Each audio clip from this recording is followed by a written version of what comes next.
Picture the scene. A tranquil morning on the English coast in the year 793. The mist rolls off the water. Suddenly, a silhouette cuts through the fog. A long, slender ship, its prow carved into the snarling head of a dragon, glides towards the shore with an unnerving speed and silence. For the monks of Lindisfarne Monastery, this wasn't a symbol of adventure. It was the harbinger of terror, the physical manifestation of Norse fury, and the beginning of an era that would change the world forever. Welcome to 10-Minute History.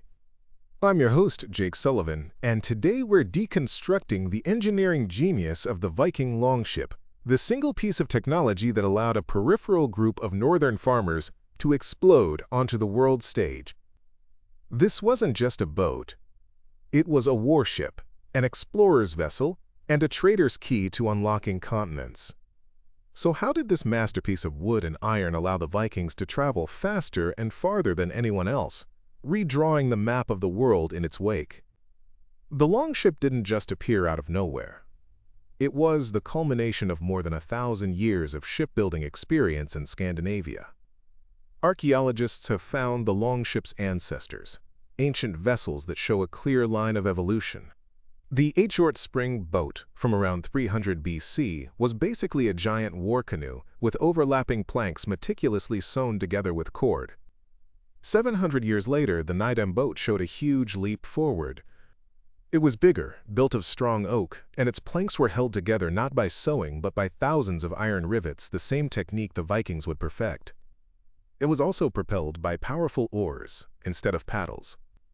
But both of these incredible vessels, and even their later cousins like the famous Sutton Hoo ship in England, had a critical limitation. They were coastal galleys, tethered to the shore by the endurance of their rowers. They had no sail and they had no keel. The synthesis of those two final elements, the keel and the sail, is what transformed a regional galley into a world-changing vessel. At the very heart of the Longship's genius was its clinker-built hull. Unlike ships in the Mediterranean, which were built around a rigid internal frame, the Vikings built their ships shell first. They would start with the keel, then build up the hull by overlapping long, flexible planks, called strakes, and fastening them with iron rivets. The planks themselves were a work of art, split from oak trees to follow the natural grain, making them incredibly strong yet flexible. But here is the truly brilliant part. The internal ribs that gave the ship its shape were not rigidly nailed to the hull. Instead, they were lashed to cleats carved on the inside of the planks using tough, flexible spruce roots. This meant the hull and the frame were semi-independent. When a massive North Atlantic wave twisted the ship, the whole structure could flex and absorb the energy. Modern reconstructions, like the Sea Stallion from Glendalough, have shown the hull literally snaking and twisting through the water. A Mediterranean sailor would have been terrified, but this very flexibility is what allowed the Longship to survive the world's most violent oceans. It didn't fight the waves, it rode with them. Of course, to cross an ocean, you need a sail. But just sticking a sail on an old-style boat would only push it sideways. The Vikings' revolutionary answer was the true, deep keel. This T-shaped backbone of oak ran along the bottom of the ship, acting like a blade in the water. It resisted sideways drift, allowing the ship to harness the power of the wind and sail across, or even partially against it. The keel unlocked the ocean as a navigable highway.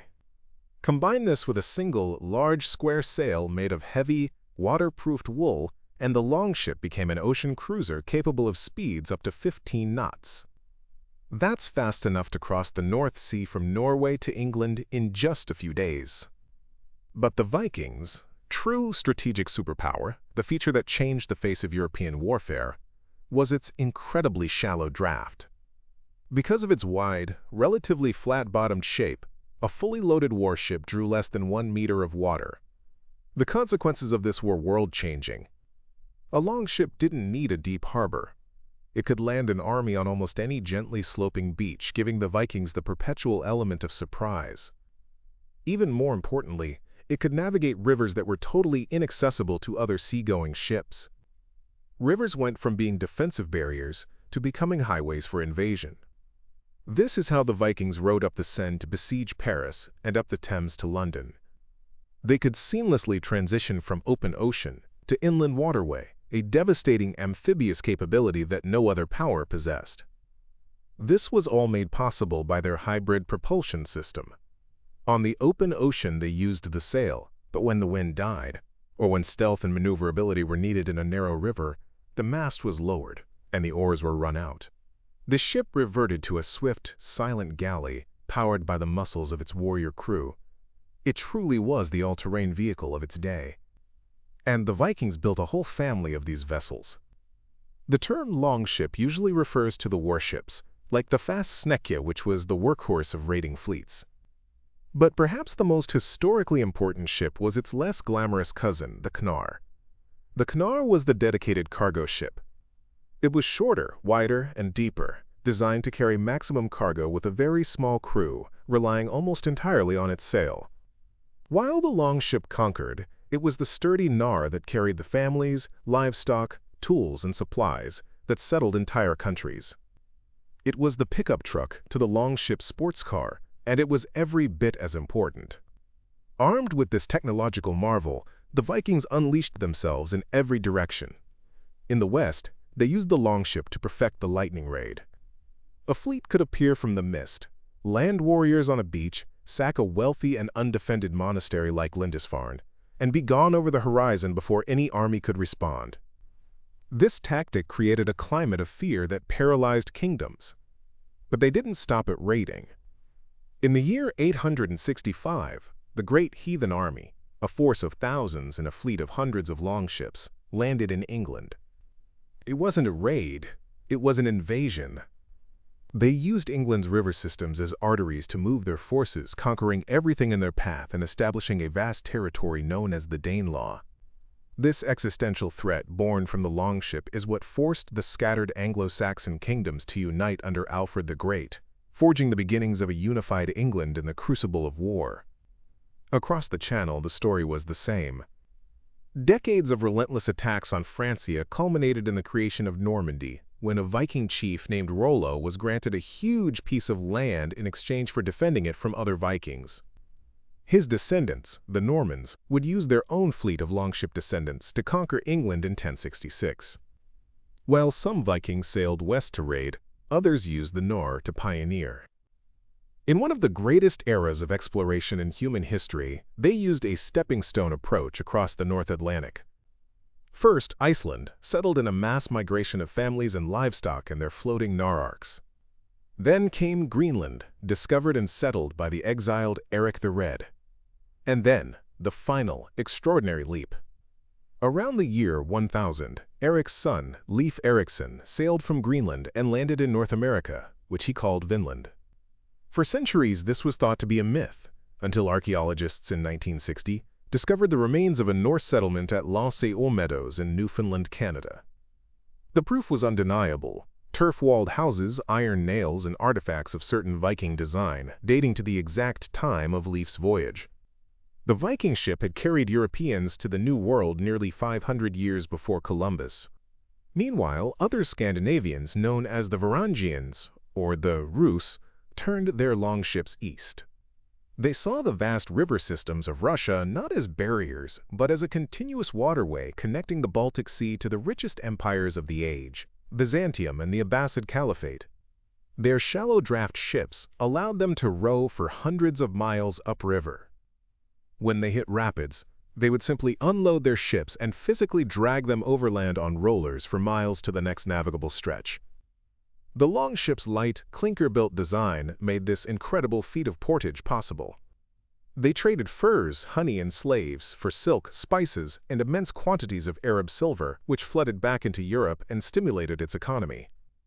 This trade network, controlled by the Rus, evolved into a state, the Kievan Rus, the political and cultural ancestor of modern Russia and Ukraine.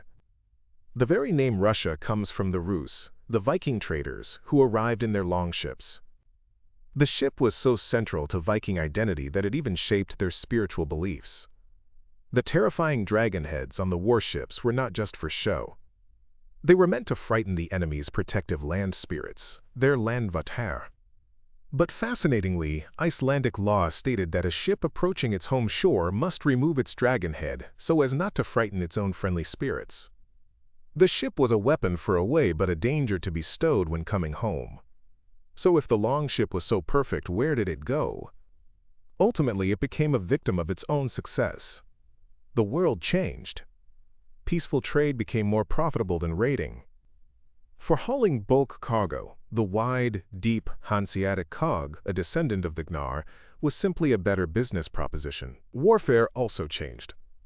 Stone castles and taller fortress-like ships put the low-slung Longship at a disadvantage. The age of the warrior gave way to the age of the merchant, and the Longship, the ultimate expression of the warrior spirit, faded into legend. In the end, the Viking Longship was far more than just an advanced boat. It was a perfect synthesis of design, a tool that gave its masters unparalleled mobility on ocean, coast, and river. It was strong, yet flexible, powered by wind and muscle, a raider, a trader, and a colonist all in one. This single piece of technology was the engine of the Viking Age. It dismantled empires and built new nations. It connected the globe from North America to Central Asia. The iconic silhouette of the Longship isn't just a symbol of the Vikings. It's the very reason their age existed at all. So what are your thoughts on this? Let us know down in the comments below. If you found this interesting or learned something new, please give this video a like, and don't forget to subscribe to 10-Minute History for more deep dives. Thanks for listening.